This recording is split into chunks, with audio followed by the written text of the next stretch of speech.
Ibu Terry. Ibu Terry, dipersilakan pimpin kita dalam doa pembuka.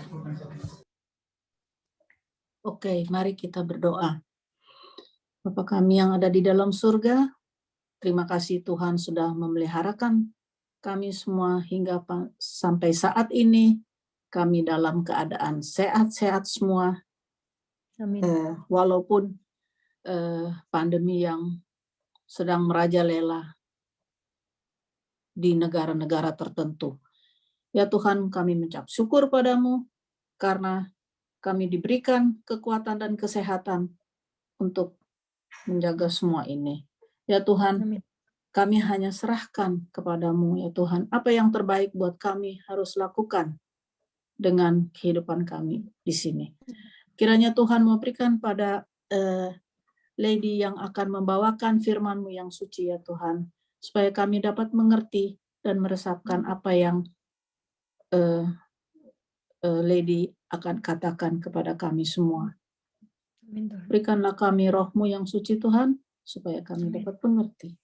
Ampunilah dosa dan kesalahan kami. Kami minta nama Isa Juru Selamat, penebus dosa kami. Amin. Amin. Puji Tuhan. Sore ini kita akan belajar tentang medical evangelism, medical missionary ya. Medical missionary adalah namanya, nama personilnya, tapi bentuk penginjilannya adalah medical evangelism. Baik. Medical evangelism dulu. Apakah kita harus mengetahui apa rencana Tuhan terhadap medical evangelism pada zaman yang lalu? Dimulai dari tahun 1867. Medical evangelism ditujukan agar para pendeta memberikan pengajaran yang berhubungan dengan hidup yang bertaraf. Jadi para pendeta harus menunjukkan hubungan di mana makan, bekerja, istirahat, dan berpakaian, ini semua menunjang, mendukung kesehatan. Ada hubungannya dengan kesehatan. Jadi diawali di tahun 1867. Tahun 1863 kita ingat, tahun 1863, jangan sampai lupa orang Advent. Apa itu yang terjadi tahun 1863? Nyonya White mendapat penglihatan tentang reformasi kesehatan. Jadi tahun 1863, terang yang terakhir, doktrin yang ketiga diberikan, dibukakan kepada umat Advent melalui penglihatan yang diberikan kepada hambanya Nyonya White. Tahun 1863 bulan Juni. 4 tahun kemudian, Tuhan merancang satu bentuk penginjilan melalui jalur medis. Dan pelaku utama yang Tuhan rancangkan adalah para pendeta. Oke. Tugas ini tidak diberikan kepada orang awam, melainkan kepada para pendeta saja untuk menjelaskan bahwa makanan, bekerja, istirahat, dan berpakaian ini semua membentuk atau menunjang kesehatan tubuh yang adalah bait suci Tuhan. Tahun 1902, tugas medical evangelism, penginjilan medis, tidak lagi dipercayakan hanya kepada para pendeta saja. Tahun 1902, amaran sudah diberikan kepada setiap anggota gereja. Ya. Dalam buku A Call to Medical Evangelism, panggilan untuk penginjilan medis dan pendidikan kesehatan, mengatakan bahwa setiap anggota gereja harus terlibat.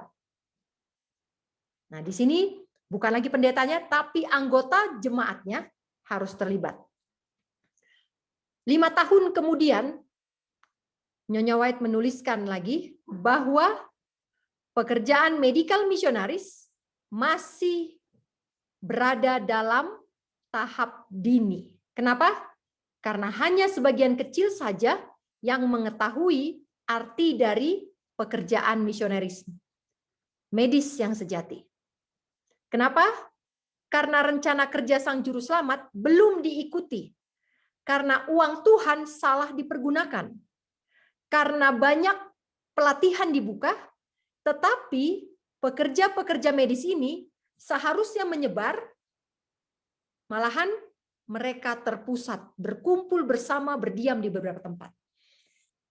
Jadi pekerjaan medis tidak dirancang untuk terpusat di satu lokalisasi saja.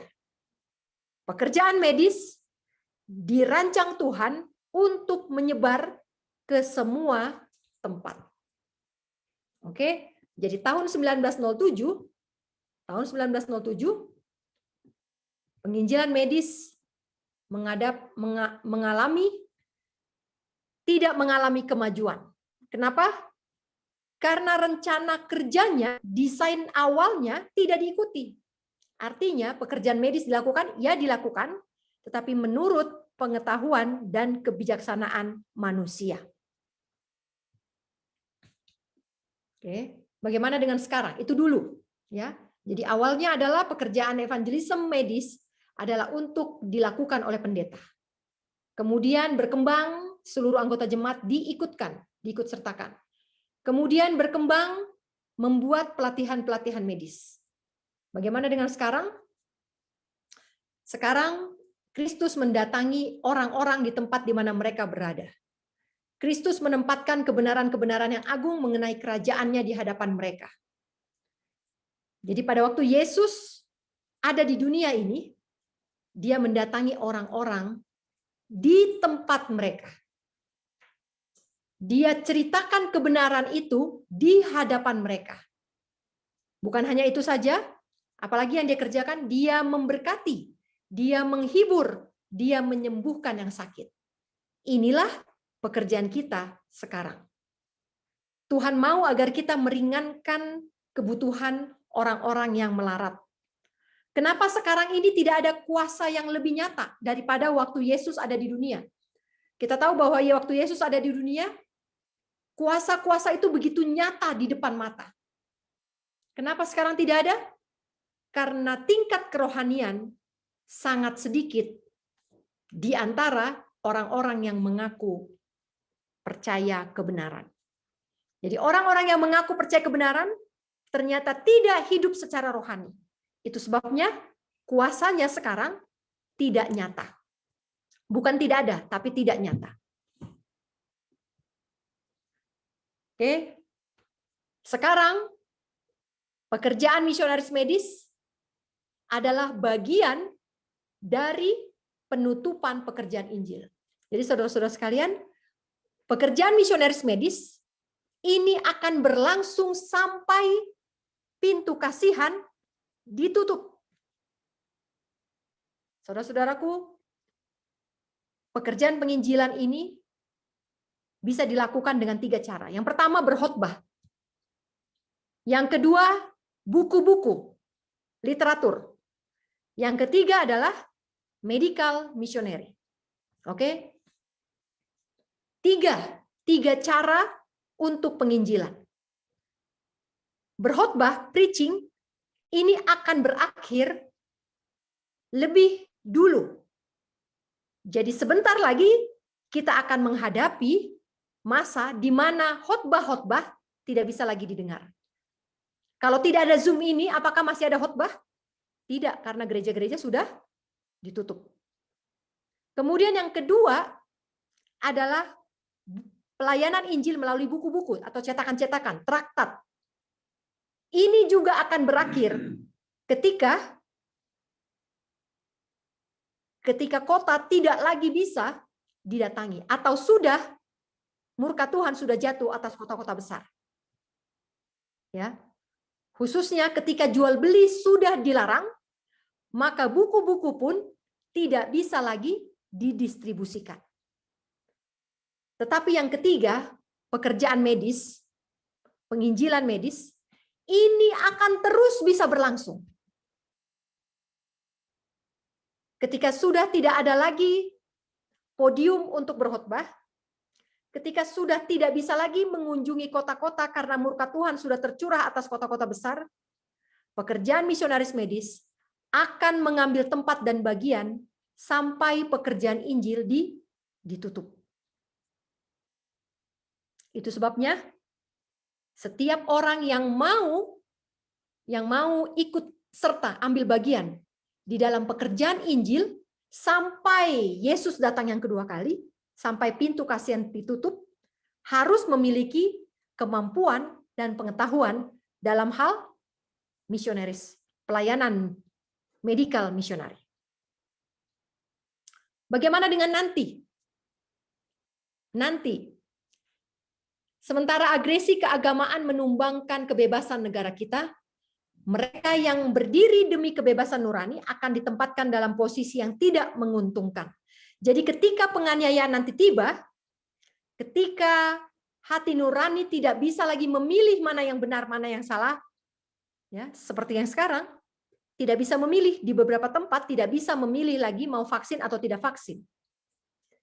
Ketika ini terjadi, maka demi diri sendiri, mereka harus, selagi masih ada kesempatan, harus apa? Harus menjadi pandai dalam hal penyakit.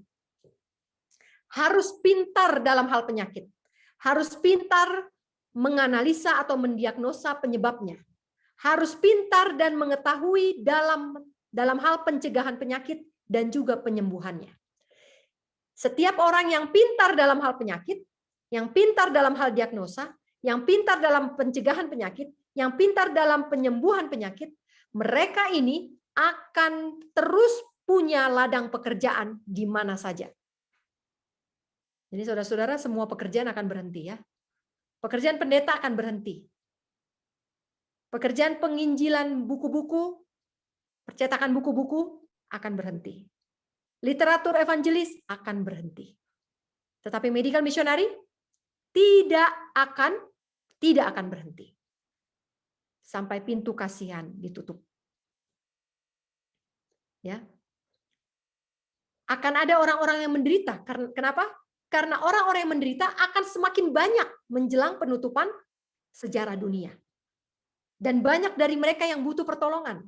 Bukan hanya yang seiman, tetapi kebanyakan adalah yang tidak mengenal kebenaran. Itu sebabnya pekabaran malaikat ketiga akan dibawakan dengan penginjilan medis. Saudara-saudaraku, pekabaran malaikat ketiga tidak lagi akan dikabarkan melalui preaching atau khotbah di atas podium. Pekabaran malaikat ketiga tidak akan lagi dikabarkan dengan buku-buku. Tetapi pekabaran malaikat ketiga kepada seluruh dunia, pekabaran Advent ke seluruh dunia pada zaman ini akan dibawakan dengan medical missionaries. Singkatnya, waktu saat ini, artinya nanti pada waktu penganiayaan, akan menuntut suatu energi yang belum pernah dibangkitkan di antara mereka yang mengaku percaya pada kebenaran masa kini. Apa itu kebenaran masa kini? Kebenaran masa kini adalah 3. 2300 petang dan pagi, hukum Tuhan, dan iman Yesus. Jadi saudara dan saya, kalau kita terpilih, maka kita harus mengabarkan ketiga ini,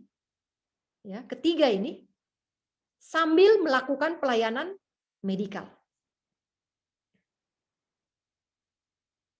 Sekarang tadi kita singgung tentang pekabaran malaikat ketiga dan misionaris medis. Apa hubungan misionaris medis dengan pekabaran malaikat ketiga? Pekerjaan misionaris medis adalah pionir pekerjaan Injil. Kita tahu pekerjaan Injil diawali dengan pekerjaan medis. Saudara-saudara tahu bagaimana Yesus melakukan pekerjaan Injil. Bagaimana Yesus mengabarkan kedatangan Tuhan sudah dekat. Bagaimana Yesus mengabarkan bahwa kerajaan Tuhan, kerajaan surga sudah di depan pintu. Kerajaan apa nih? Kerajaan kasih karunia. Bagaimana Yesus mengabarkan bahwa kematiannya sudah dekat? Adalah dengan melakukan pekerjaan pelayanan medikal misionaris. Pekerjaan misionaris medis ini adalah pionir, pintu masuk untuk kebenaran saat ini. Apa itu kebenaran saat ini? Kebenaran saat ini adalah pekabaran malaikat ketiga. Jadi pekerjaan misionaris medis adalah pionir dari pekabaran malaikat ketiga. Pekerjaan misionaris medis adalah akses jalan yang dipersiapkan untuk menyampaikan kebenaran yang lebih tegas lagi. Jadi saudara-saudara ingat, di sini kita dapat clue baru. Ada satu kata kunci, bahwa medical missionaries akan dibuka sebelum pekabaran malaikat ketiga diserukan dengan suara yang nyaring. Sekarang mari kita review lagi pekabaran 3 malaikat dalam Wahyu 14 ayat 6 sampai 12. Yang pertama apa? Takutlah akan Tuhan dan muliakanlah Dia sebab telah tiba jam penghakimannya. Sembahlah Dia yang telah menjadikan langit dan bumi dan laut dan semua mata air. Ini pekabaran malaikat yang pertama. Ya. Memuliakan Tuhan dengan tubuh kita. Pekabaran malaikat kedua, sudah rubuh Babel, kota yang besar itu yang telah memabukkan segala bangsa dengan anggur hawa nafsu cabulnya. Ini pekabaran malaikat kedua. Pekabaran malaikat ketiga, jikalau seorang menyembah binatang, jikalau seorang menyembah patungnya, menerima tanda pada dahinya atau pada tangannya, maka ia akan menerima hukuman. Sekarang mari kita lihat. Pekabaran malaikat yang pertama dalam Wahyu 14 ayat 6 dikatakan dikumandangkan dengan suara yang nyaring. Ya. Tidak semua, tidak tiga malaikat ini berseru dengan suara nyaring. Yang berseru dengan suara nyaring hanyalah malaikat pertama dan malaikat ketiga. Malaikat kedua tidak ditulis berseru dengan suara nyaring. Saudara-saudara boleh cek ini. Dan ini bukan kebetulan. Ini adalah fakta bahwa pekabaran malaikat pertama akan dibunyikan, dikumandangkan dengan seruan yang nyaring. Begitu juga dengan pekabaran malaikat ketiga. Tetapi pekabaran malaikat kedua tidak akan diserukan dengan suara nyaring. Artinya, tidak semua orang mendengar, menyadari bahwa Babel sudah rubuh. Tidak semua orang. Apa hubungannya pekabaran 3 malaikat? Tadi dibilang bahwa medical missionaries adalah pintu untuk masuk kepada pekabaran 3 malaikat. Pekabaran malaikat yang ketiga ya, malaikat yang ketiga. Sekarang apakah benar? Kita buka Wahyu yang pasal yang ke-13 ayat yang ke-13. Wahyu pasal 13 ayat yang ke-13 dikatakan api turun dari langit. Kita belajar beberapa minggu yang lalu, apa itu api turun dari langit? Api turun dari langit adalah mujizat penyembuhan palsu. Api turun dari langit adalah semua bentuk penyembuhan penyakit yang tidak mengusung reformasi kesehatan. Tidak perlu reformasi kesehatan, tapi bisa sembuh penyakitnya. Tidak perlu reformasi kesehatan, bisa tidak kena penyakit, bisa mencegah penyakit. Ini adalah api turun dari langit. Lalu apa yang menyusul setelah api turun dari langit? Peristiwa apa yang terjadi, peristiwa apa yang turun, yang datang di bumi ini setelah penyembuhan ini, penyembuhan yang palsu ini dilakukan oleh Amerika. Setelah penyembuhan palsu dilakukan, diperkenalkan, disebarkan, disosialisasikan di seluruh dunia, maka orang-orang menjadi sesat atau tertipu. Lalu menurut kepada USA. Menurut apa? Menurut untuk mendirikan patung. Itulah yang disebut di dalam pekabaran malaikat ketiga. Jadi saudara-saudara, sebelum pekabaran malaikat ketiga, ada apa? Ada medical missionaries. sebelum pekabaran malaikat ketiga ada medical missionaries. Pekabaran malaikat ketiga adalah tentang patung binatang. Sebelum patung binatang didirikan, ada medical missionaries yang palsu dan yang asli. Yang palsu akan dibawakan oleh binatang yang keluar dari dalam bumi, yaitu Amerika. Sementara umat-umat Tuhan yang tidak tertipu, yang tidak disesatkan, mereka akan membawakan apa? Medical missionaries yang sejati. Oke, saya coba gambarkan dulu. Saya coba gambarkan dulu ini. Ini adalah time frame yang saya buat berdasarkan kutipan-kutipan dan ayat-ayat tadi. Oke. Yang pertama adalah malaikat pertama. Seruan nyaring. Takutlah akan Tuhan dan muliakanlah Dia. Ya. Sembahlah Dia yang menjadikan langit dan bumi dan laut dan semua mata air. Pekabaran yang pertama adalah tentang jam penghakiman. Dan ini adalah seruan nyaring. Saudara-saudara, tahun 1840 William Miller menyampaikan tentang jam penghakiman 2300 petang dan pagi jatuh pada tanggal 22 Oktober 1844.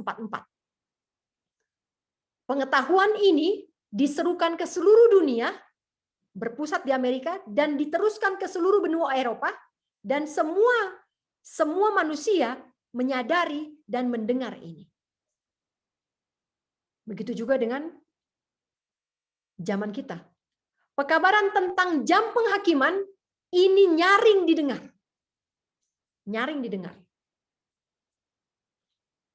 Saudara-saudara mungkin boleh mengingat. Benarkah pekabaran tentang penghakiman ini nyaring didengar? Ya, coba ingat-ingat lagi. Semua orang yang mempelajari ini, yang mempelajari tentang waktu penghakiman, mereka akan mendengar dan menurut. Kuping mereka ini akan alert, akan waspada terhadap hari penghakiman. Kemudian malaikat pertama, pekabaran malaikat pertama akan disusul dengan pekabaran malaikat kedua, yaitu menyatakan bahwa Babel sudah rubuh. Saudaraku, Babel di dalam Alkitab dan Roh Nubuat ada 3 fase. Yang pertama, Babel di dalam buku Yesaya menggambarkan kerajaan Babel yang dipimpin oleh Raja Nebukadnezar. Yesaya pasal 14 menyatakan bahwa Babel akan rubuh. Tapi itu bukan pekabaran malaikat kedua. Yesaya sudah mengamarkan bahwa Babel akan rubuh dan akan dikalahkan oleh orang Media. Babel yang kedua adalah tahun 1840. Pekabaran malaikat kedua dikumandangkan Babel rubuh. Babel adalah organisasi gereja yang tidak menerima pekabaran tentang kedatangan Tuhan. Dan pada saat itu seluruh organisasi gereja Protestan dinyatakan sebagai Babel yang rubuh. Dan orang-orang ditarik keluar dari Babel, ditarik keluar dari organisasi yang tidak mendukung, yang tidak menyambut pekabaran kedatangan Tuhan. Yang tidak menyambut pekabaran Advent, kedatangan Yesus yang kedua kali. 50 orang dipanggil keluar dari gereja-gereja ini. Dan ke-50 orang ini diuji dan dinyatakan lulus ketika ujian yang terakhir, yaitu tahun 1844, kekecewaan yang besar terjadi. Dari 50.000 orang yang dipanggil dari Babel, sisanya adalah hanya 50 orang. Saudara-saudaraku, Babel rubuh, tetapi tidak nyaring. Babel yang ketiga adalah dalam Wahyu 18. Kita buka sama-sama Wahyu pasal yang ke-18.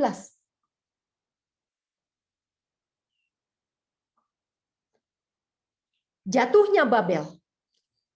Jatuhnya Babel, apa yang menjadi ciri dari Babel saat ini adalah dia sudah menjadi tempat kediaman roh-roh jahat dan tempat bersembunyi semua roh najis, semua yang dibenci. Dan dia sudah bercabul dengan raja-raja di bumi. Babel yang akan rubuh ini adalah satu bentuk organisasi agama, institusi kesehatan, institusi pendidikan, atau apapun itu bentuknya, yang melakukan dosa dan dosanya bertimbun sampai ke langit. Apa itu dosa Babel? Apa itu dosa Babel? Oke, kita akan lihat. Dosa Babel adalah pekerjaannya. Apa pekerjaan Babel? Wahyu 18 ayat 11. Wahyu 18 ayat 11. Pedagang-pedagang di bumi menangis karena Babel rubuh.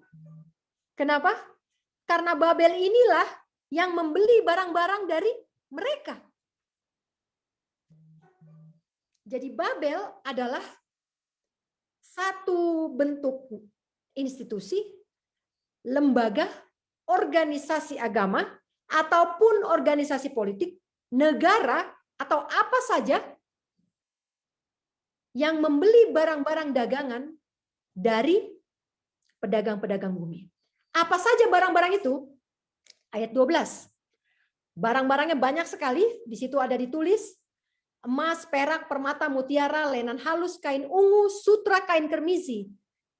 Barang-barang dari kayu, barang-barang kayu yang harum baunya, barang-barang dari gading, barang-barang dari kayu yang mahal, barang-barang dari tembaga, besi, dan pualam, kulit manis, rempah-rempah, wangi-wangian, mur, kemenyan, anggur, minyak, tepung halus, gandum, lembu sapi, domba, kuda, kereta, budak, bahkan nyawa manusia. Jadi saudara-saudara, Babel ini dia beli apa saja yang dijual. Sampai kalau ada yang jual nyawa pun dia akan beli. Dan salah satu ciri dari bisnis Babel adalah Wahyu 18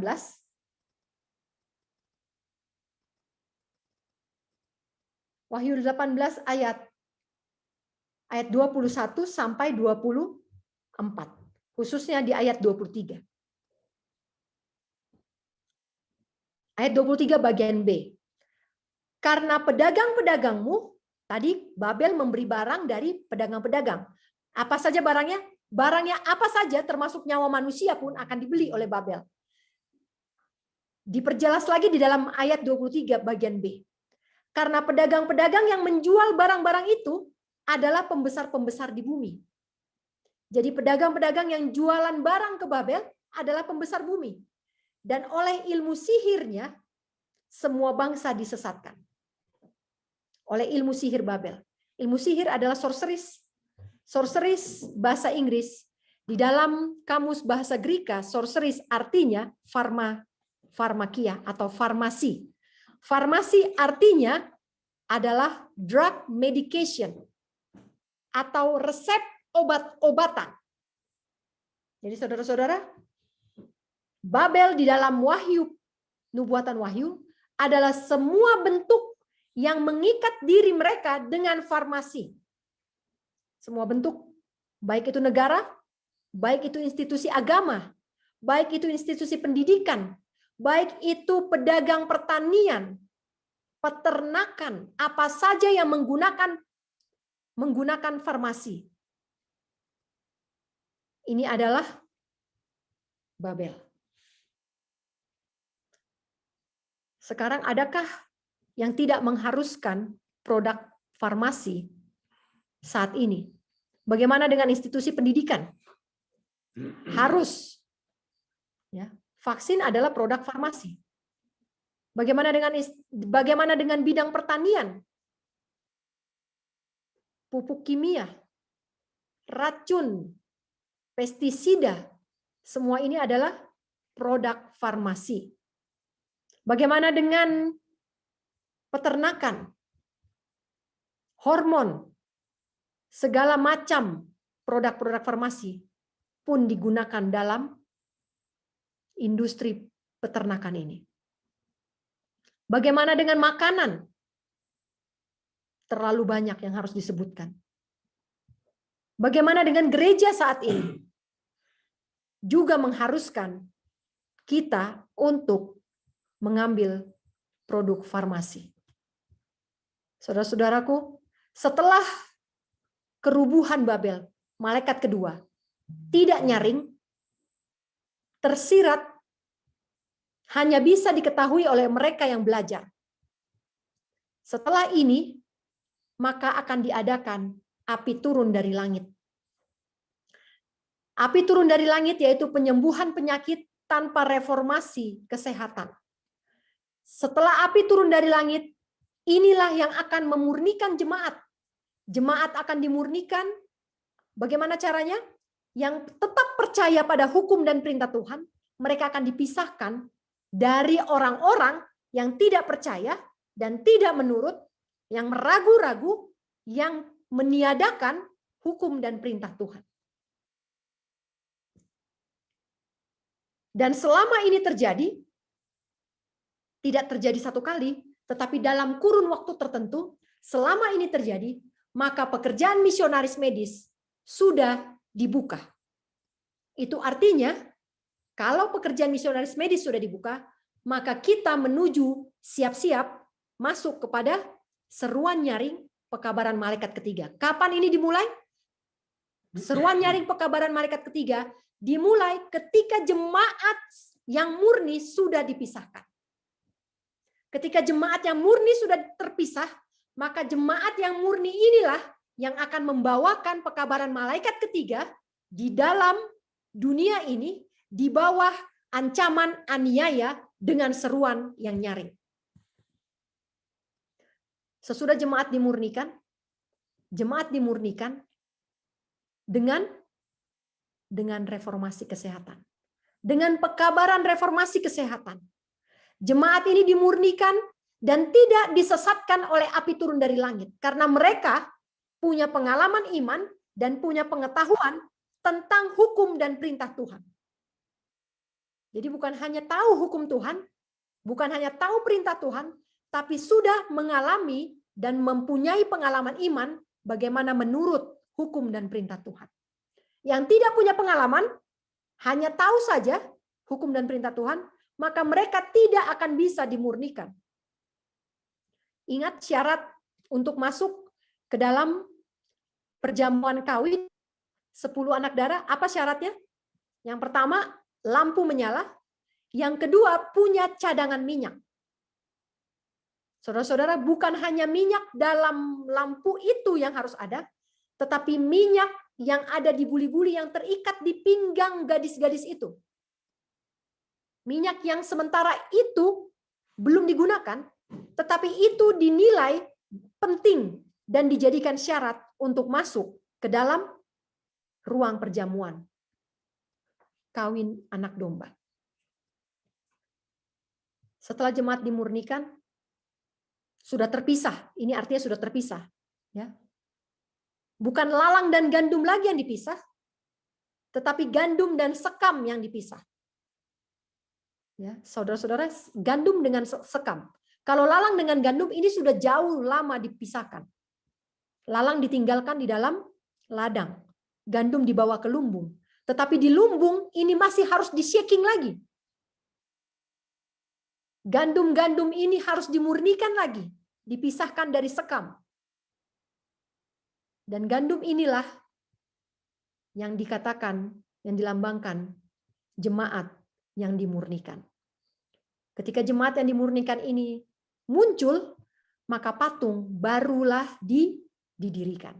Saudara-saudara harus ingat, apakah shaking terakhir di Babel sebelum patung didirikan? Apa shaking terakhir? Makanan. Reformasi kesehatan. Sama seperti itulah pada zaman ini, shaking kita untuk jemaat ya, untuk jemaat. Bukan untuk orang Babel. Ujian makanan diberikan kepada siapa? Kepada orang Babel atau kepada pemuda-pemuda Ibrani? Pemuda Ibrani. Dan bukan hanya Daniel dan Sadrak dan Mesak dan Abednego. Tetapi ada banyak pemuda Ibrani yang dibawa dari Yehuda sebagai tawanan. Mereka adalah keturunan raja-raja, pangeran-pangeran yang punya perawakan yang baik dan otak yang cerdas. Merekalah tunas-tunas muda yang unggul kualitasnya. Dan mereka inilah yang di-shaking dengan reformasi kesehatan. Jadi saudara-saudara, jemaat yang dimurnikan ini bukan lagi jemaat yang tidak punya pengetahuan akan firman Tuhan. Jemaat yang dimurnikan ini sudah jemaat yang kualitas unggul. Bagaimana dengan jemaat yang asal-asalan? Bagaimana dengan jemaat yang berpura-pura? Ini tidak masuk lagi di sini. Ini tidak masuk lagi di sini. Jemaat yang dimurnikan ini adalah orang-orang yang sudah terpilih. Dan disaring sekali lagi dengan ujian api turun dari langit. Ini adalah ujian terakhir bagi jemaat yang unggul. Ketika ini lolos, maka akan diperoleh satu jemaat yang murni. Dan inilah yang akan menyampaikan pekabaran malaikat ketiga di tengah-tengah aniaya. Patung akan didirikan. Ya. Jadi dapat dulu jemaat yang murni, baru patung didirikan. Kenapa? Karena kalau patung didirikan duluan, maka semua ini akan jatuh. Jadi patung didirikan setelah jemaat dimurnikan. Patung didirikan, ajakan untuk menyembah. Ingat di sini saya tulis ajakan, bukan paksaan. Jadi untuk menyembah patung tidak akan dipaksa. Tidak akan dipaksa. Tetapi ketika patung itu berbicara, barulah ada pemaksaan. Pemberian tanda binatang, hukuman mati, tidak bisa jual beli. Saudara-saudara, kalau mau tolak tanda binatang, harus berani pegang teguh reformasi kesehatan. Kalau mau tolak sabat palsu, harus unggul di sini, reformasi kesehatan. Percaya hukum dan perintah Tuhan. Mempunyai pengalaman iman dalam hal menurut hukum dan perintah Tuhan.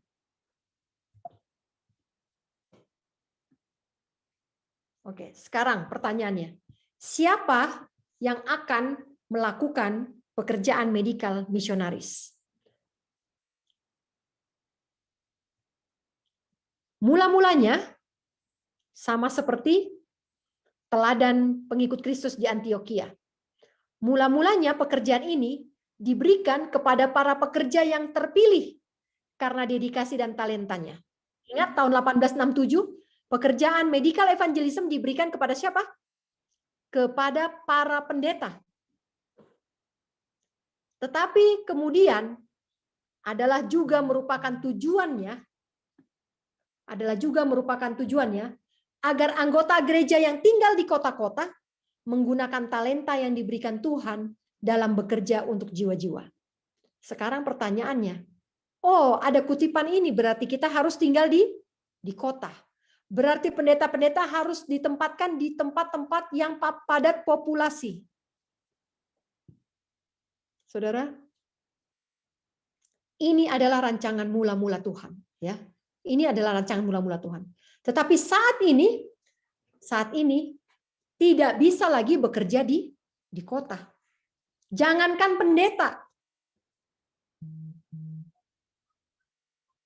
Restoran sehat pun tidak bisa lagi dibuka di kota-kota. Restoran sehat adalah salah satu bentuk pelayanan yang diperbolehkan untuk dibangun di pusat kota, di tempat yang ramai penduduknya. Hanya ada 2 yang boleh dibangun di kota. Yang pertama restoran sehat, yang kedua adalah tempat ibadah, rumah ibadah. Saudara, dua-dua ini sekarang tidak lagi bisa bekerja di kota. Sekarang bukan lagi waktunya untuk restoran sehat. Sekarang bukan lagi waktunya untuk membuka rumah ibadah, untuk membangun gedung gereja. Bukan lagi waktunya. Lalu siapa yang harus melakukan ini sekarang? Tulisan dari Acts and Apostles 158.3. Pekerjaan Tuhan di bumi saat ini membutuhkan utusan kebenaran Alkitab yang hidup.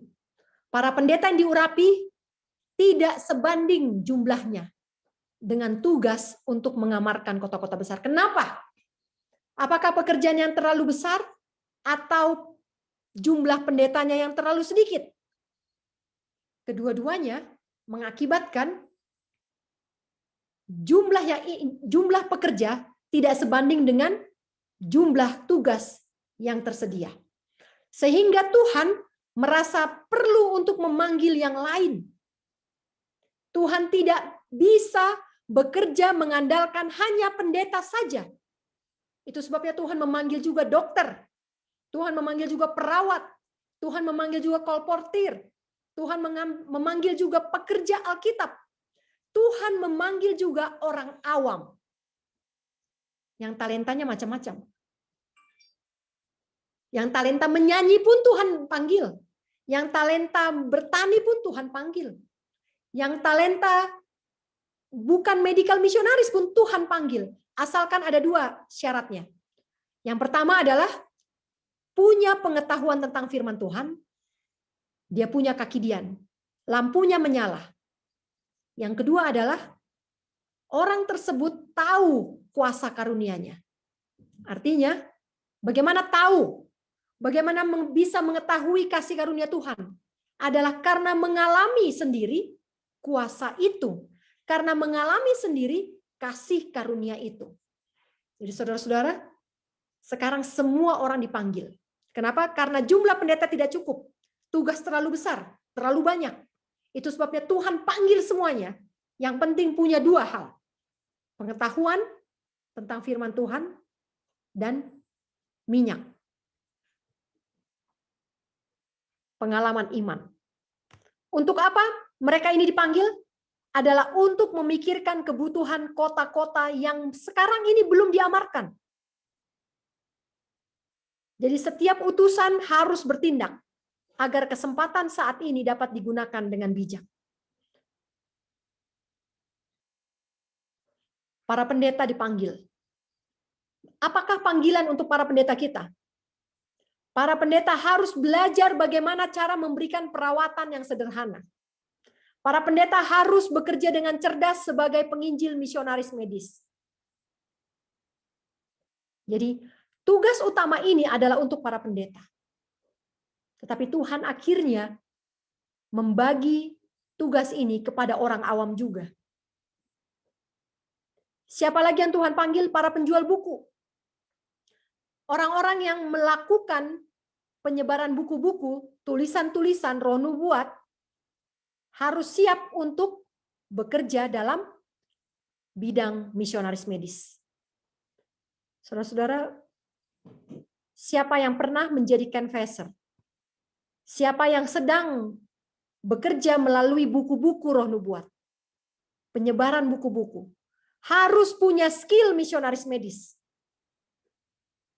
Harus. Dan setiap pekerja, siapa saja yang bekerja, harus bisa berguna, mengerti tentang medical misionaris. Semua yang bekerja dalam bidang buku-buku, penyebaran buku-buku, harus mempelajari metode sederhana untuk merawat kesehatan. Harus bisa melayani jiwa dan tubuh yang menderita. Yang ketiga, siapa yang harus bekerja dalam bidang medical missionaries? Adalah gereja. Bagaimana cara gereja bekerja dalam bidang medical missionaries? Yang pertama adalah bawakan pekabaran tentang reformasi kesehatan. Bawakan pekabaran tentang reformasi kesehatan.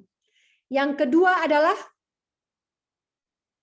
harus menjadi bagian dari pekerjaan gereja. Harus jadi agenda rutin tahunan di setiap gereja. Pekerjaan misionaris medis. Dan siapa yang melakukan? Setiap anggota gereja harus melakukan pekerjaan misionaris medis. Jadi reformasi kesehatan harus diberikan di gereja-gereja. Kemudian reformasi kesehatan ini akan mendidik orang-orang, anggota-anggotanya, untuk mengambil bagian dalam pekerjaan misionaris medis. Kemudian, ketika penderitaan di dunia semakin melimpah, ketika penderitaan di dunia berlimpah ruah, maka Tuhan punya sarana, yaitu gereja-gerejanya, yaitu anggota-anggota gereja, untuk mengurangi penderitaan di dunia ini. Inilah rancangan awalnya. Sayangnya,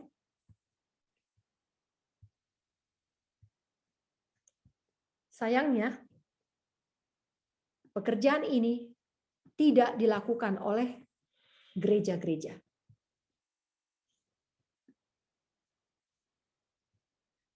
Apakah reformasi kesehatan dibawa di gereja-gereja? Ada yang ya, kadang-kadang, atau tidak sama sekali. Tidak ada konsistensi dalam hal ini. Saudara, terus terang saja, pekabaran yang paling sering saya sampaikan di gereja saya adalah reformasi kesehatan. Tetapi sampai gereja ditutup, potluck di gereja saya masih berisikan makanan-makanan yang menentang reformasi kesehatan.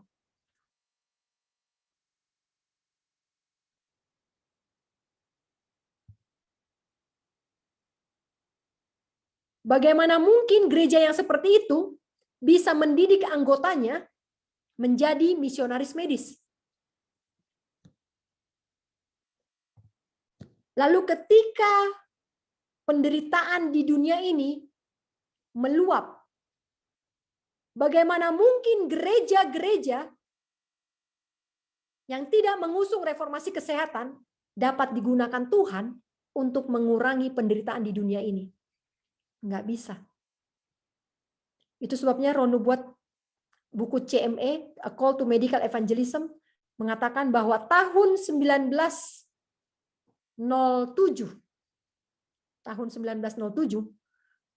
pekerjaan medical missionaries masih dalam tahap dini. Kenapa?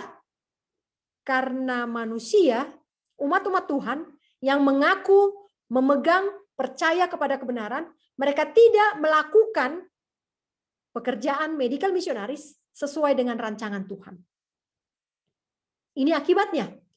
Ketika saat ini dunia sedang dilanda penderitaan yang hebat, di mana gereja kita berdiri? Di mana setiap anggota gereja? Nggak ada. Pekerjaan reformasi kesehatan ini adalah sarana Tuhan untuk mengurangi penderitaan dan untuk memurnikan gerejanya. Lagi-lagi dikatakan bahwa reformasi kesehatan adalah shaking untuk memisahkan yang tidak murni dari yang murni. Bagaimana caranya? Jemaat-jemaat yang mengusung, yang paham, yang mengerti, yang punya pengetahuan, dan bukan hanya pengetahuan, yang punya pengalaman iman dalam hal reformasi kesehatan, merekalah yang saat ini bisa digunakan Tuhan sebagai uluran tangan Tuhan, yang bisa bekerja sama dengan Tuhan, pekerja utama, master, dalam hal pemulihan kesehatan fisik dan spiritual. Pekerjaan ini disetujui surga. Pekerjaan inilah pintu bagi masuknya kebenaran-kebenaran yang lainnya. Ada kesempatan bagi semua untuk bekerja, melakukan pekerjaan ini dengan cerdas. Tadinya kesempatannya sama buat semua orang. Tetapi sekarang tidak lagi. Sekarang tidak lagi. Hanya mereka yang mempunyai terang reformasi kesehatan, yang mempunyai pengetahuan tentang reformasi kesehatan, yang mempunyai pengalaman tentang reformasi kesehatan, yang dapat digunakan Tuhan sebagai uluran tangan Tuhan untuk mengurangi penderitaan di dunia ini dan untuk memurnikan gerejanya.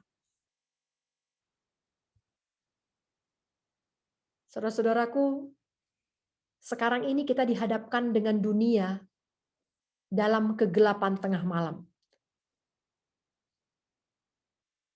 Dan dunia ini sudah hampir sepenuhnya diserahkan kepada penyembahan berhala. Oh, bagaimana mungkin saya tidak melihat ada yang menyembah patung sekarang? Yang saya lihat adalah orang-orang yang sakit di rumah sakit. Apakah benar? Apakah tulisan ini salah? Bahwa sekarang ini dunia sudah diserahkan, hampir sepenuhnya diserahkan, hampir 100% full berserah, menyerah kepada penyembahan berhala, benarkah? Apa itu penyembahan berhala? Kita buka 2 Raja-Raja 1 ayat 2. Pada suatu hari jatuhlah Ahazia. Ahazia adalah raja. Nama raja di Israel Utara, ibu kota Samaria. Pada suatu hari jatuhlah Ahazia dari kisi-kisi kamar atasnya yang ada di Samaria. Karena jatuh, raja ini pun menjadi sakit. Kemudian raja ini mengirim utusan-utusan dengan pesan, pergilah, mintalah petunjuk kepada Baal Zebub, Allah di Ekron. Apakah aku akan sembuh dari penyakit ini? Ayat yang ketiga.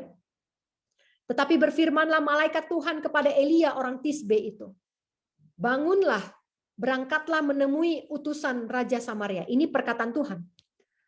Tuhan suruh Elia, bangun Elia, berangkat, temuilah utusan-utusan Raja Ahazia itu. Dan katakan kepada mereka, apakah tidak ada lagi Allah di Israel sehingga kamu ini pergi untuk minta petunjuk kepada Baal, Allah di Ekron. Saudara-saudara, dunia ini sekarang sedang mengalami kejadian seperti 2 Raja-Raja 1 ayat 2 dan 3. Berapa orangkah di dunia ini, atau kita yang hadir di Zoom ini, yang kalau sakit bertanya kepada Tuhan, Tuhan, apa yang sudah saya langgar? Tuhan, hukum kesehatan mana yang sudah saya abaikan? Berapa banyak?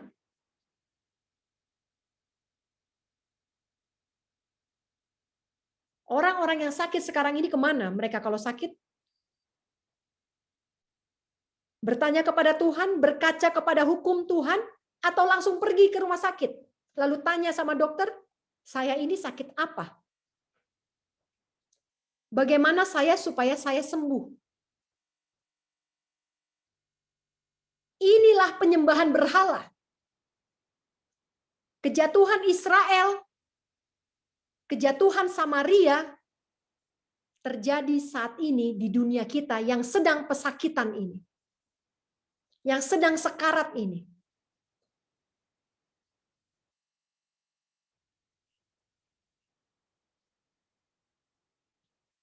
Minggu ini kesaksian ya. Minggu ini seseorang mengirim pesan kepada saya. Dia tanya, Lady, saya ada sakit. Sakit ini, sakit ini. Apa terapinya supaya saya sembuh? Beliau adalah orang tua. Jauh lebih tua dari saya. Mungkin seumur ibu saya. Saya biasanya sangat segan kepada orang tua. Saya memilih untuk tidak bicara, tidak menegur kesalahan kepada orang tua. Ya, karena rasa segan saya ini terlalu besar kepada orang tua. Dan biasanya kalau orang tua berbuat salah, saya akan lebih memilih untuk diam, walaupun saya tahu yang benar. Tetapi kali ini ketika dapat pesan yang seperti itu, saya memberanikan diri untuk mengubah cara saya. Lalu saya balas WA-nya, saya katakan,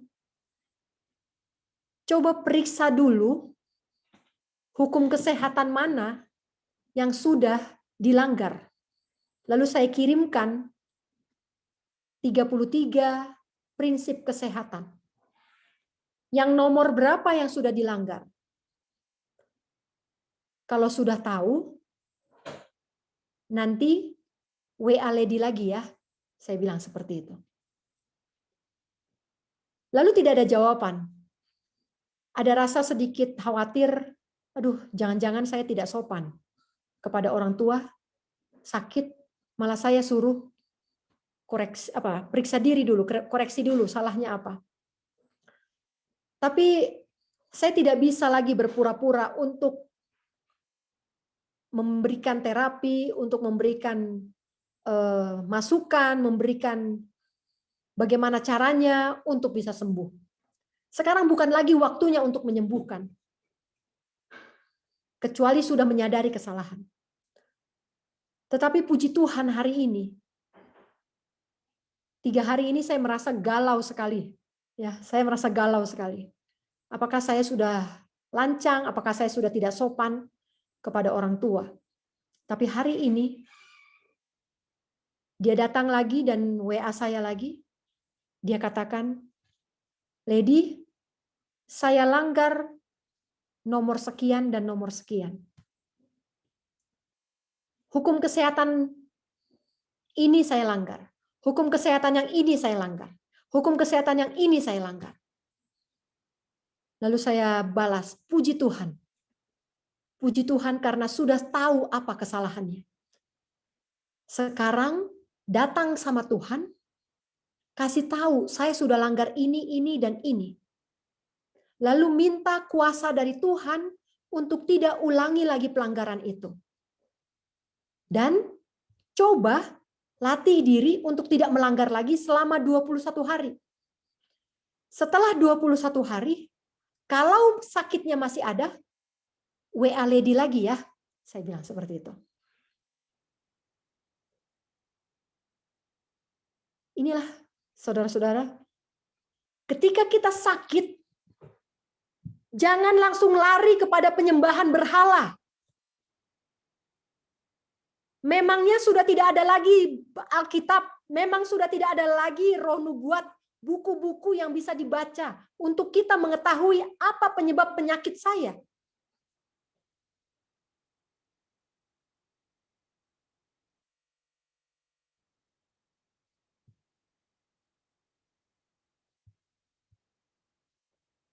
Apa tugas misionaris medis? Saudara-saudara, saudara dan saya, Bapak Ibu sekalian, kita semua punya kesempatan yang sama untuk menjadi misionaris medis.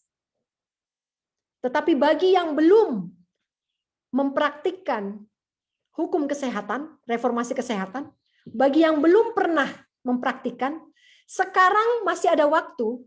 Tetapi praktiknya harus seluruhnya dan tidak boleh pelan-pelan. Harus telan bulat-bulat, tidak boleh dikunyah lagi, telan saja langsung masuk perut. Ya. Kalau 10 tahun yang lalu kita belajar reformasi kesehatan, masih ada waktu untuk kunyah sedikit-sedikit. Tapi sekarang tidak bisa lagi. Kalau mau bekerja untuk Tuhan, kalau mau digunakan Tuhan sampai pintu kasihan tertutup, maka tidak ada waktu lagi untuk sedikit-sedikit belajar. Sekarang apa yang saya kasih tahu ini sedikit atau banyak, telan saja bulat-bulat, percaya lakukan.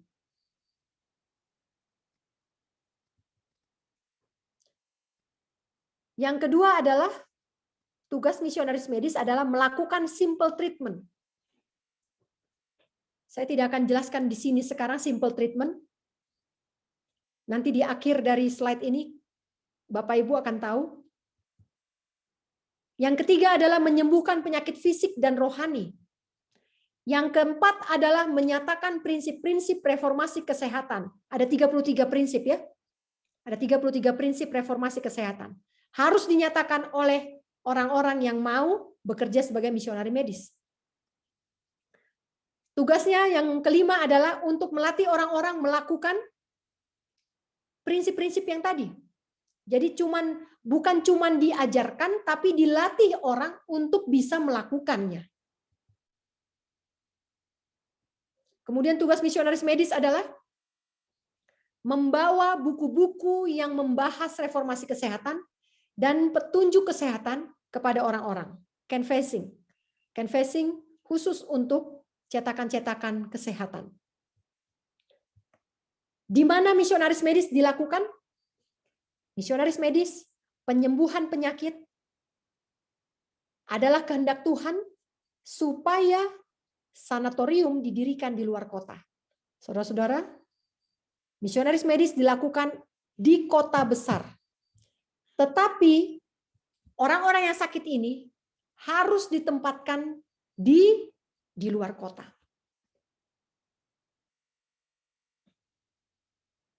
Misionaris medisnya juga tidak boleh tinggal di dalam kota, tetapi harus tinggal di luar kota. Orang yang sakit harus dirawat jauh dari kota-kota, jauh dari kebisingan mobil-mobil di jalanan. Harus tempat yang tenang dan dalam kesunyian. Hanya dengan tempat yang tenang dan sunyi, pasien-pasien akan lebih mudah dipengaruhi oleh Roh Tuhan. Jadi di mana pusat pekerjaan misionaris medis? Di luar kota. Tetapi jangkauannya sampai ke dalam kota.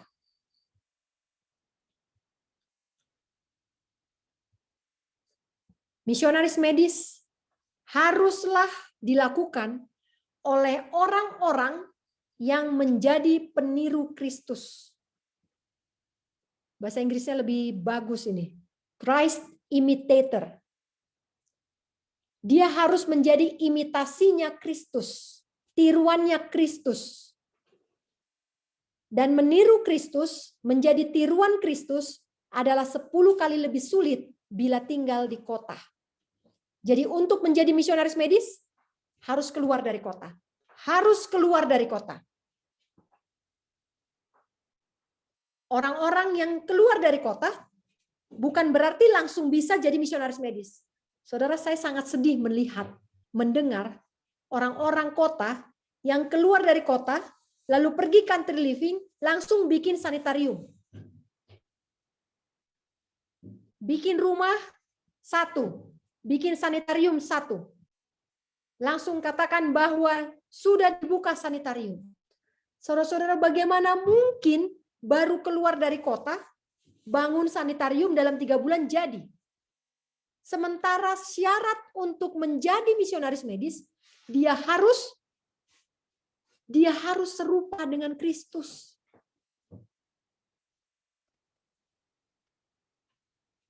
Karakternya harus serupa dengan Kristus. Jadi misionaris medis ini bukanlah satu pekerjaan karena saya bisa membangun sebuah rumah, atau bukanlah pekerjaan supaya karena saya bisa membangun sanitarium, bukan. Nyonya White sendiri memulai pekerjaan ini sebelum ada bangunan yang bernama sanitarium. Dia menampung orang sakit di rumahnya. Dia berbagi kamar dengan orang-orang yang sakit.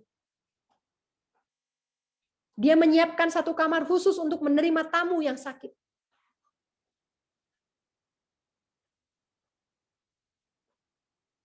Misionaris medis adalah buah dari perjalanan pertumbuhan karakter serupa dengan Kristus. Inilah buahnya. Ketika engkau sudah berjuang meninggalkan dosamu, sudah tahu apa kesalahanmu, sudah tahu apa pelanggaranmu, dan sudah terima kuasa untuk tidak mengulangi pelanggaran lagi, dan berjuang hari demi hari untuk menurut hukum Taurat dan hukum kesehatan, maka semakin lama keserupaan dengan Kristus itu semakin lebih sempurna. Dan apa buktinya kalau saya sudah menjadi peniru Kristus? Buktinya adalah saudara dan saya akan dipanggil untuk menjadi misionaris medis.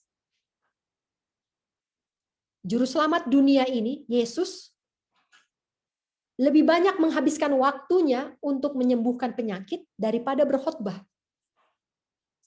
Ya. Coba lihat berapa kali Yesus berkhotbah. Coba bandingkan dengan berapa kali Yesus menyembuhkan penyakit. Lebih banyak menyembuhkan penyakit daripada berkhotbah. Saudara-saudara, kita tidak akan bisa bekerja tanpa kita memandang kepada Kristus. Tidak akan bisa bekerja sebelum kita meletakkan semua kesalahan-kesalahan kita, meletakkan semua pelanggaran-pelanggaran kita, mengakui semua kesalahan di hadapan Yesus. Dan setelah kita mengakui semuanya itu, maka kita punya kuasa untuk menurut. Dan penurutan ini harus lebih cepat sekarang, saudara-saudara. Tidak ada waktu lagi menurut setengah-setengah. Tidak ada lagi waktu proses menurut. Menurut satu demi satu. Tidak ada waktu lagi. Sekarang waktu kita sudah sangat sempit. Waktu kita sudah sangat sedikit. Ladang masih terlalu luas dan pekerja sangat sedikit. Saudara-saudara, sekarang ini kalau mau bertobat, tinggalkan sekaligus. Tinggalkan makanan daging, tinggalkan makanan ikan, tinggalkan mentega, tinggalkan semua makanan-makanan yang tidak sesuai dengan reformasi kesehatan.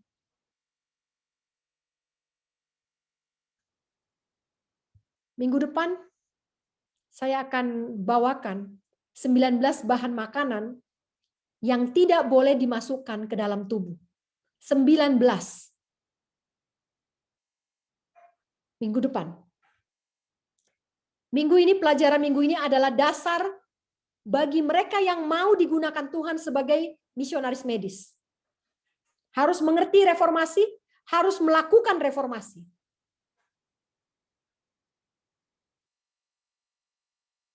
Kita sudah bahas tentang hukum kesehatan. Prinsip-prinsip kesehatan ada 33 poin. Tetapi bagaimana prinsip-prinsip kesehatan itu dilakukan bila di meja makan kita masih terdiri dari bahan-bahan makanan yang seharusnya tidak boleh ada di meja orang Advent.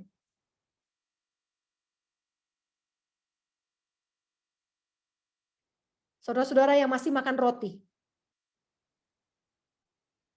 Saudara-saudara yang masih makan mentega, butter, yang masih suka keju, yang masih cari-cari acar, dan bumbu-bumbu makanan pedas, yang masih tidak bisa makan kalau tidak ada cabai. Mari bertobat. Minggu depan kita belajar bagaimana kita bisa lebih sempurna lagi dalam hal reformasi kesehatan. Tidak bosan-bosannya saya katakan, bertobat sekarang. Bertobat, akui dosa. Saudara mau country living tidak akan bisa kalau tidak menurut reformasi kesehatan sejak masih di kota. Jangan pikir nanti saya sampai di gunung, saya bisa langsung reformasi. Tidak ada itu. Kalau mau menurutlah sekarang. Kenapa? Karena ketika saudara pergi keluar tinggalkan kota, saudara tidak akan terlindung dari penipuan setan kalau masih melanggar reformasi kesehatan. Pertimbangan-pertimbangan pasti akan salah. Kita tidak akan mengetahui waktu dan saatnya. Karena otak kita ini gelap. Ingat, ada 3 terang, 3 doktrin untuk orang Advent. Yang pertama kali diberikan adalah doktrin tentang bait suci. Setelah bait suci ini ditambahkan doktrin yang kedua, yaitu hari Sabat, hukum kesehatan. Setelah yang 2 ini ditambahkan yang ketiga, yaitu tentang reformasi kesehatan. Dan saudara-saudara, kalau mau dibalik, reformasi kesehatan dilanggar, maka hari Sabat pun akan dilanggar, tidak akan dihormati. Ketika hari Sabat tidak lagi dihormati, maka perantaraan Yesus sebagai juru selamat kita juga tidak akan dihormati. Penolakan terhadap reformasi kesehatan akan menuntun kepada penolakan hukum Taurat, yaitu hari Sabat. Penolakan hukum Taurat akan menuntun kepada penolakan Yesus sebagai juru selamat kita. Reformasi kesehatan bukan masalah yang sepele. Ini menentukan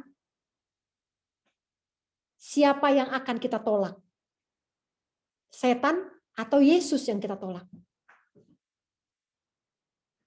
Minggu depan saya akan kupas 19 bahan makanan yang tidak boleh dimasukkan ke dalam tubuh.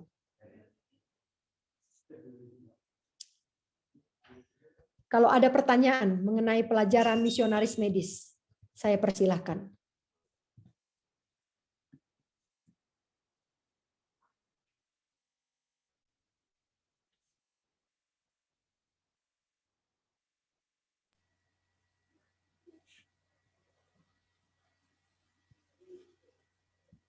Adakah saudara-saudara semuanya yang mau bertanya? Dipersilahkan pada kesempatan ini.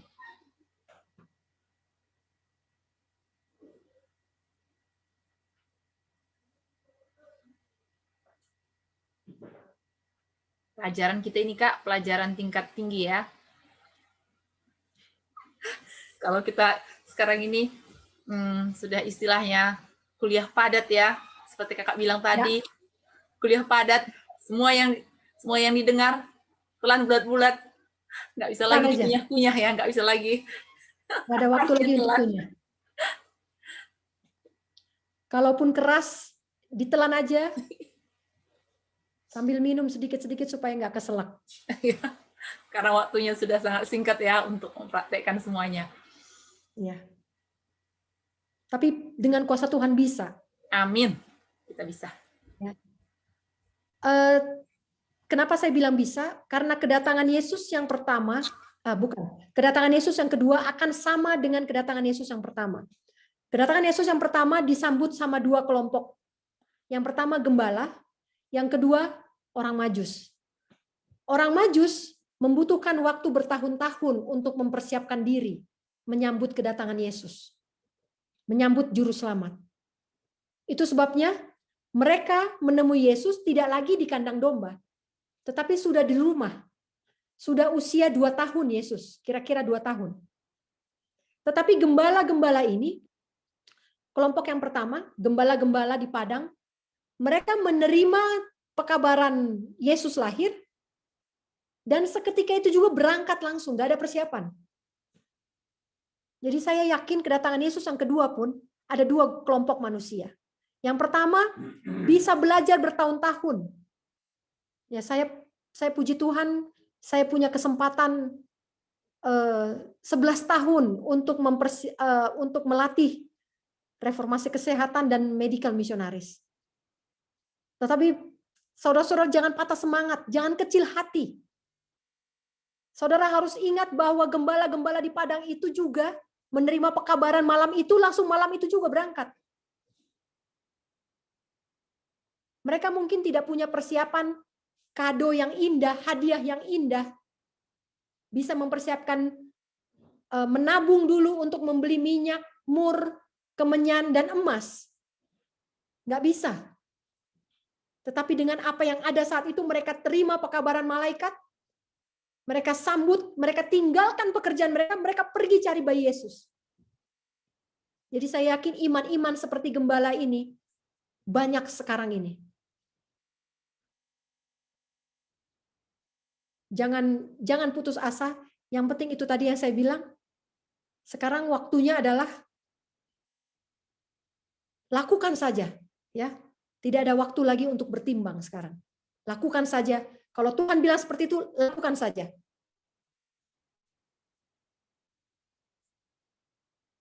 Apakah ada pertanyaan? Saya berharap ada pertanyaan. Tapi kalaupun saya tidak bisa menjawab, mohon berikan waktu saya minggu ini untuk mencari jawabannya. Kalau bisa saya jawab sekarang, saya akan jawab.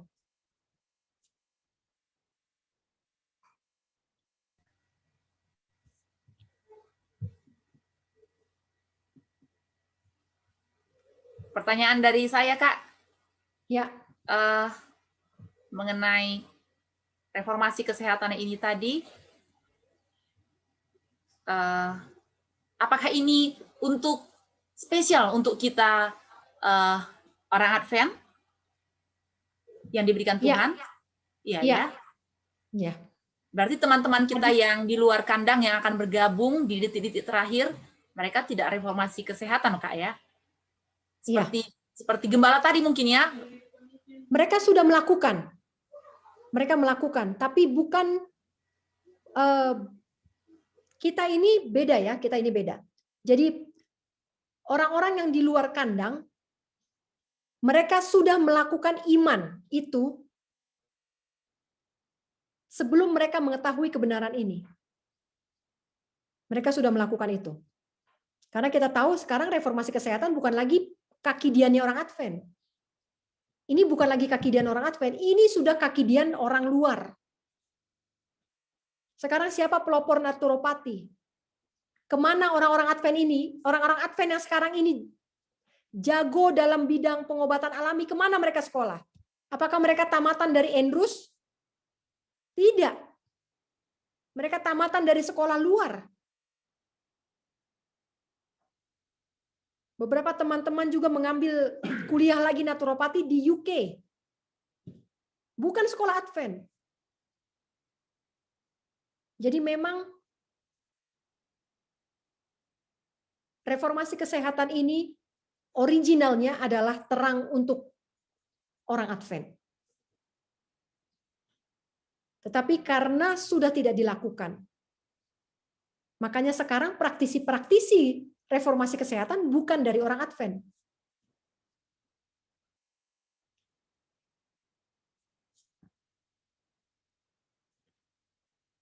Jadi sudah banyak Bu yang melakukan, yang menjadi pelaku reformasi kesehatan, tapi bukan dari iman Advent ya, bukan karena mereka menantikan kedatangan Yesus mereka reformasi kesehatan, beda.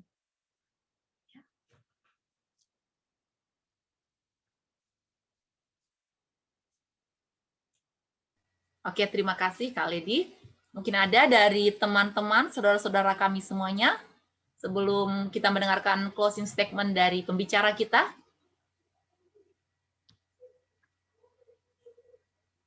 Kalau tidak ada, dipersilakan buat Kak Lady, closing statement dan doa penutup langsung. Oke, baik.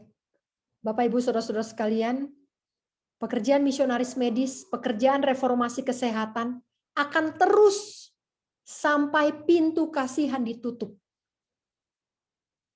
Akan terus. Pekerjaan pendeta akan berhenti. Pekerjaan pengkhotbah akan berhenti. Pekerjaan pencetakan buku-buku rohani akan berhenti. Tetapi pekerjaan misionaris medis tidak akan pernah berhenti. Saudara-saudara,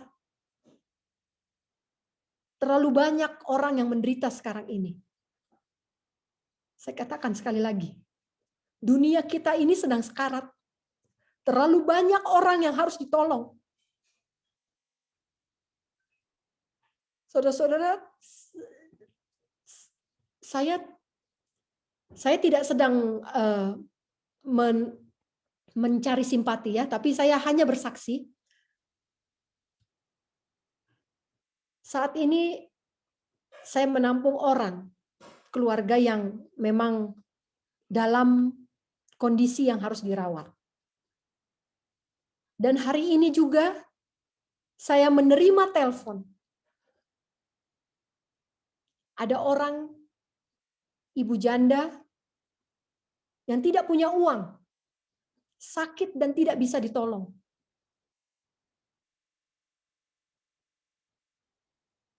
Saudara tahu hati saya pedih.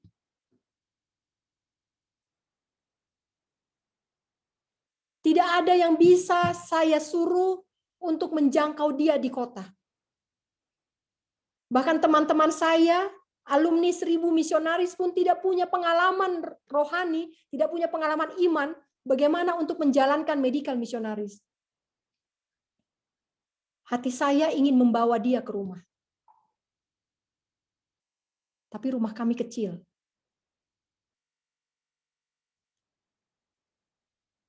Itu sebabnya kami berdoa keras supaya kami bisa membuat satu rumah lagi untuk menampung orang-orang ini. Untuk menampung orang-orang yang sakit. Saudara, pekerjaan terlalu banyak. Jangan egois saat ini. Siap-siaplah. Terimalah pekabaran reformasi kesehatan ini dan lakukanlah supaya kita semua bisa digunakan Tuhan. Masa untuk meninggalkan daging dan ikan aja susah banget. Terlalu egois kita ini. Masa untuk meninggalkan makanan-makanan pedas saja kita sulit. Tuhan mau kita tinggalkan dulu itu. Tuhan mau kita punya dulu pengetahuan reformasi kesehatan. Tuhan mau kita punya dulu pengalaman iman menurut saja. Bukan pengalaman iman melakukan mujizat menyembuhkan orang bisu, bukan. Hanya pengalaman iman dalam penurutan saja. Hanya ini yang Tuhan tunggu dari kita. Kalau ini sudah, kalau kita sudah punya pengalaman iman dalam penurutan, kalau kita sudah punya pengetahuan terang tentang reformasi kesehatan, Tuhan sekarang butuh pekerja sangat banyak. Tuhan butuh pekerja sangat banyak. Terlalu banyak pekerjaan pada saat ini. Saudara-saudara, satu pasien selesai, saya belum sempat istirahat. Saya hanya punya waktu untuk bersih rumah 1 hari, lalu menyucikan Sabat, lalu langsung masuk yang kedua. Belum selesai yang kedua, sudah ada lagi. Terlalu banyak, saudara-saudara, terlalu banyak.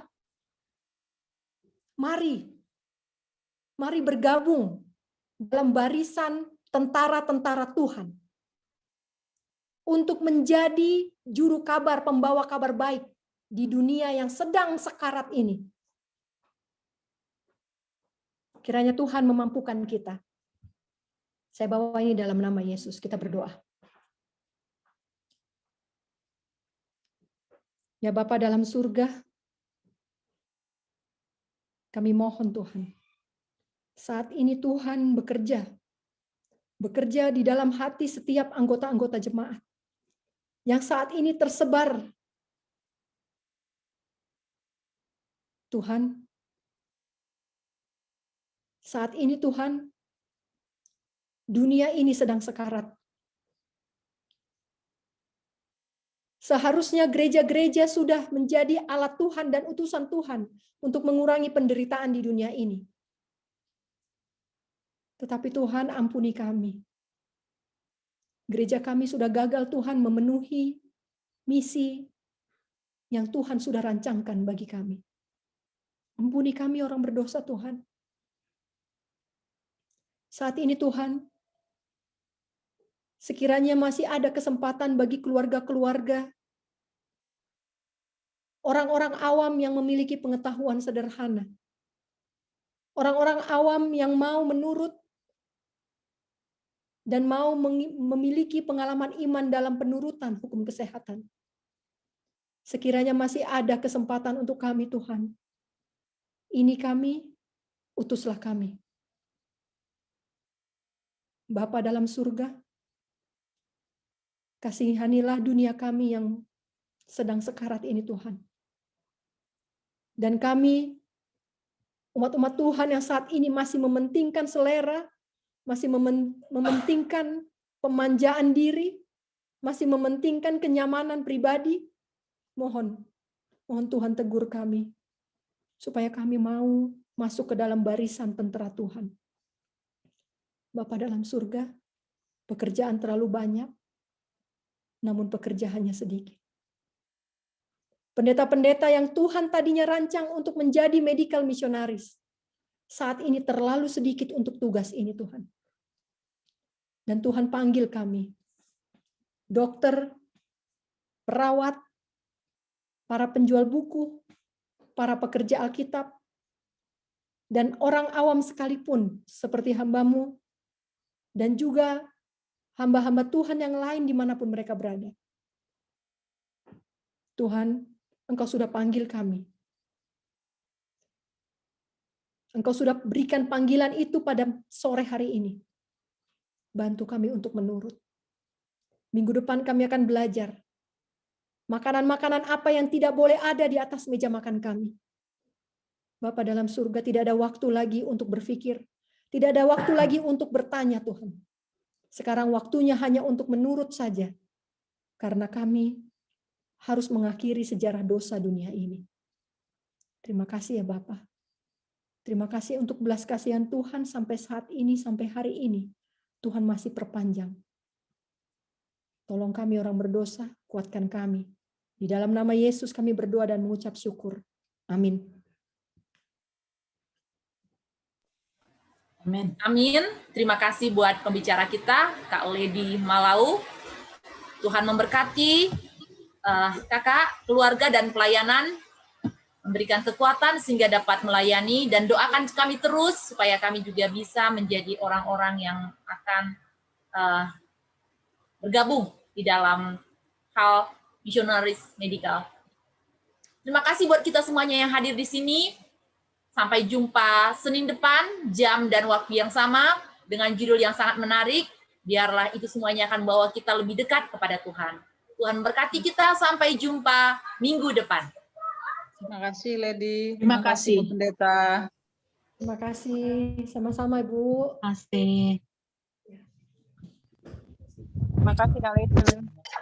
Terima kasih untuk semuanya. Ya. Terima kasih banyak Kak Lady. Terima kasih semuanya. Tuhan berkati. Sharon.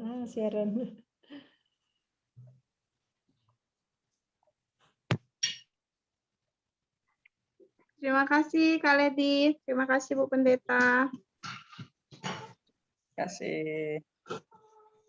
Tuhan berkati.